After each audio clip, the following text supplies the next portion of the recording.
खैरियत से होंगे। Welcome to the post market session. आज के सेशन में हमारे साथ CEO Chase securities Ali Nawaz sahab मौजूद हैं। अस्सलाम वालेकुम अली भाई। वालेकुम सलाम, थैंक यू। अली भाई, ओवरऑल मार्केट में पिछले 2 दिनों से जो है वो चौपी सेशन देखे हैं। आज almost with a modest upside of 150 points almost market ने जो है वो क्लोज करा। आज भी जो है वो हमने देखा कि mainly sector wise stock wise performance ज़्यादा रही। अक्रॉस द बोर्ड जो है वो तेजी नहीं होती हुई देखी। तो ओवरऑल आज की मार्केट की परफॉर्मेंस की वजह से आपको क्या व्यू है? जी देखिए, मार्केट में आज हमने देखा काफी अच्छी जो है वो एक्टिविटी भी थी, ब्रॉड बेस्ड, जिस तरह आपने कहा रैली थी। However market 130 point plus close हुई, बट 93,800 का हाई लगाया, और उसके बाद जो है वो मार्केट में जो है वो थोड़ी सी हमने प्रॉफिट टेकिंग आती हुई देखी। हाउएवर एक और बात जो आज देखने में आई है, वो कि आज के टॉप 10 स्टॉक्स में जो है वो मेजर पेनी स्टॉक्स हैं।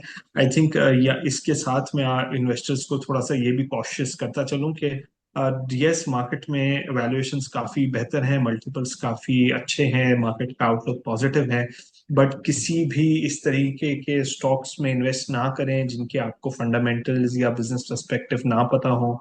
अ, और जो है वो इसमें थोड़ा सा केयरफुल रहें और फंडामेंटली अच्छे स्टॉक्स में आप काम करें और अपना इन्वेस्टमेंट डिसिप्लिन खराब ना करें। तो रिटर्न्स भी बढ़ेंगे, और अगर इनकेस कोई इस तरीके की इस लेवल से कोई करेक्शंस या प्रॉफिट टेकिंग होती हैं तो आप जो है वो उसमें सेफ भी रहेंगे और आपका पोर्टफोलियो भी जो है वो सेफ रहेगा। बिल्कुल। इसके अलावा mainly all eyes on the IMF team. IMF team is visiting Pakistan. उनके साथ जो है वो they are going to assess a few things. External financing gap वाली चीज़ को असेस करेंगे।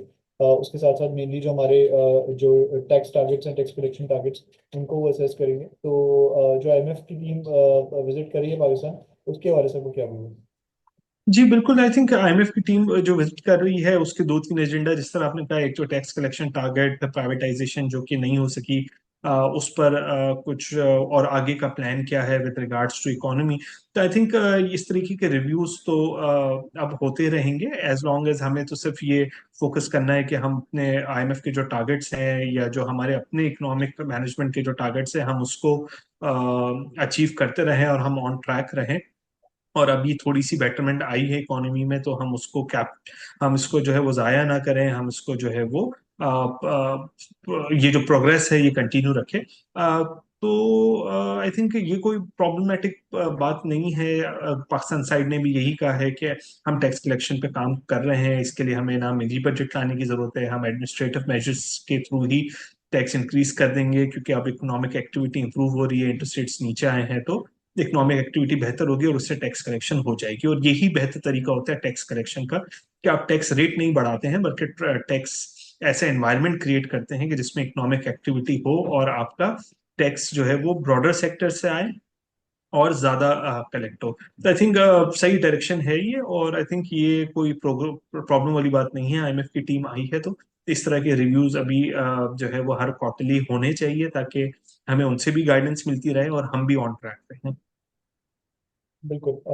इसके अलावा मेनली अगर हम ऑयल पॉइंट्स कंट्रीब्यूशन वाइज बात करें, तो आज जो मार्केट को सपोर्ट करा था वो ऑयल एंड गैस सेक्टर ने करा था, जिसमें मारी was obviously the out performer. मारी ने जो है वो काफ़ी पॉइंट्स कंट्रीब्यूट करे टुवर्ड्स द इंडेक्स। मारी में तेजी की क्या वजह रही है? जी देखिए, मारी हमने देखा कि जब जिस तरह से बोनस आया, तब उसमें बोनस आने के बाद काफी जो है वो उसमें वॉल्यूम्स बेहतर हो गए due to bonus shares issuance, और फिर उसमें कुछ शेयर्स फ्रीज थे टैक्स नॉन पेमेंट की वजह से। उन उसकी भी थोड़ी सी हम जो है वो फ्लोज वाइज देख रहे थे कि इसमें थोड़ी सी जो वो लोग जिन्होंने टैक्स पे नहीं किए थे उनके शेयर्स पर ऑफलोड हुए, और उससे टैक्स कलेक्शन सही की गई या रिकवर की गई। अब वो सेलिंग वगैरह थोड़ी एब्जॉर्ब हो गई। फिर हमने ओजीडीसी, पीपीएल, पीओएल, इसमें जो है वो काफी अच्छी मूवमेंट देखी पिछले कुछ दिनों में, बट मारी ने अपने आप को उस तरीके से परफॉर्म नहीं किया। फिर जो है वो मारी, हम ऐसा स्टॉक देखते हैं कि जिसमें ऐसी कंपनी देखते हैं कि जिसमें डिस्कवरीज हम हर कुछ दिनों बाद देखते हैं कि वो एक्टिवली न्यू फाइंडिंग्स और डिस्कवरीज पे भी काम कर रही हैं। तो आई थिंक हमारी एक अच्छा ग्रोथ स्टॉक है। और जो है वो उससे ये जो रैली नहीं थी आई थी, आई थिंक उसी ने ही कैचअप किया है बाकी सेक्टर के परफॉर्मेंस के साथ। बिल्कुल। One sector that has obviously market में जो है काफी बेहतर उस सेक्टर में हमने रैली देखी है पिछले कुछ दिनों में, वो फार्मा सेक्टर है। फार्मा सेक्टर में हम देख रहे हैं कि वॉल्यूम वाइज भी एक्टिविटी काफी बेहतर हो रही है, और आज भी जो है वो जो मेनली सर्ल्ड वगैरह जो है वो कैप पे क्लोज हुए, और इसने जो है वो आज मार्केट को लीड करा। तो फार्मा सेक्टर के हवाले से आपको क्या व्यू है?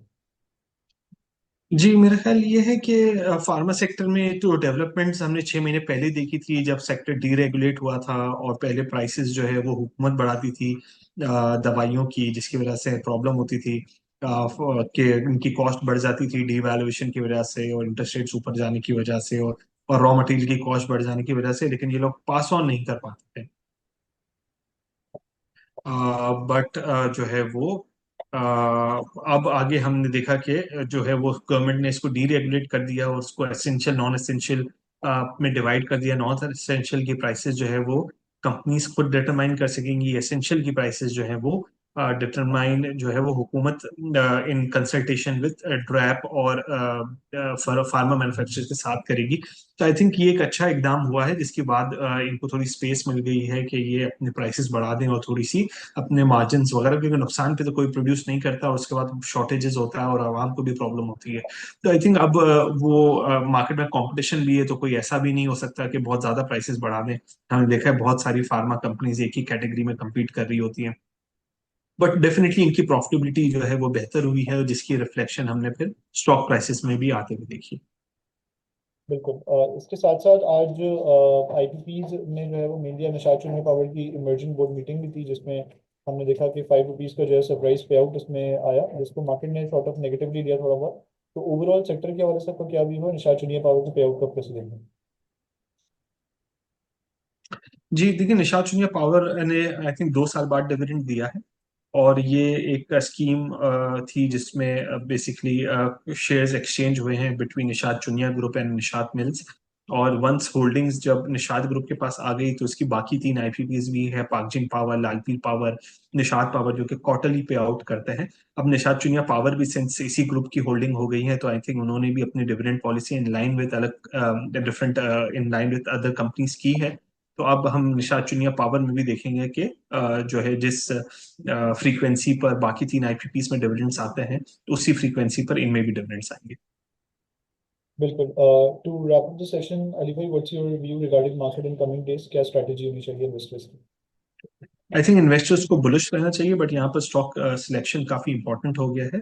बहुत सारे स्टॉक्स ने बहुत शार्प रैली कर ली है, तो आई थिंक इन्वेस्टर्स को ये एवेलुएट करना चाहिए कि अभी कौन से ऐसे स्टॉक्स हैं जिनमें जिनमें अभी भी री रेटिंग हो सकती है और जिनमें अभी भी पोटेंशियल है।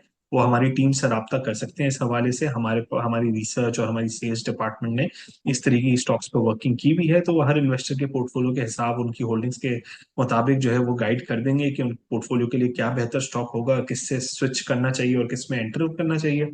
आई थिंक जो है वो इसमें यहाँ पर स्टॉक सिलेक्शन को काफी ज्यादा इंपॉर्टेंस दें। अभी ये वो वाला टाइम पीरियड है जिसमें ब्रॉडर बेस्ड रैली है, तो पेनी स्टॉक्स और लो क्वालिटी स्टॉक्स, सारे स्टॉक्स रैली कर रहे हैं, बट आई थिंक यहाँ पर जो है वो किसी हमें ऐसे स्टॉक में नहीं अपने पोर्टफोलियो को फंसा देना चाहिए कि बाद में हमें जब करेक्शन आए तो नुकसान करे। तो आई थिंक ये आप जरूर रीवैल्यूएट करें अपनी होल्डिंग्स को, और उसके लिए हमारी टीम से कोई भी गाइडेंस चाहिए हो तो we are always available. Thank you. Thank you so much Ali भाई। अल्लाह हाफिज़। अल्लाह हाफिज। Thank you.